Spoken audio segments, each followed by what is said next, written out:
नमस्कार 7 ऑक्टोबर 2025 आणि आम्ही आपल्या आवडत्या गणपती मंदिरात आहोत डोंबिवलीला.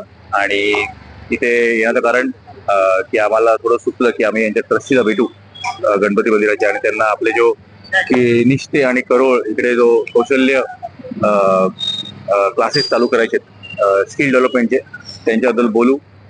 मोखाडा तालुक्यात एंटर केल्यानंतर किनिस्ते आणि करोळ इकडे तसंच अजनूर ग्रामपंचायत मध्ये रोटेगाव लवकरच चालू करणार आहे skill development session.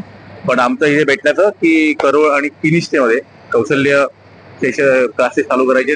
Electrician, plumber किंवा सिविंग मशीन, मेहंदी हे जर केले तर आपल्या आदिवासी लोकांचे खूपसे प्रॉब्लेम सॉल्व्ह होतील, त्यांच्याकडे लक्ष्मी नांदेल आणि हीच आपला एक उद्दिष्ट आहे. तर लवकर भेटू. आणि गणपती बाप्पाला आत्मे जाऊन सांगितलं सगळ्यांना, आपले सगळे देवी देवतांना सांगितलं की आम्हाला खूप फंडची गरज आहे. तर तुम्ही हा व्हिडिओ डेफिनेटली बघत असाल तर आमचा नंबर खाली असेल, तर तुम्हाला इच्छा असेल तर तुम्ही पण आम्हाला त्या नंबरवर फोन करू शकतात आणि डोनेशन करू शकतात. तर बघत राहा. थँक्यू.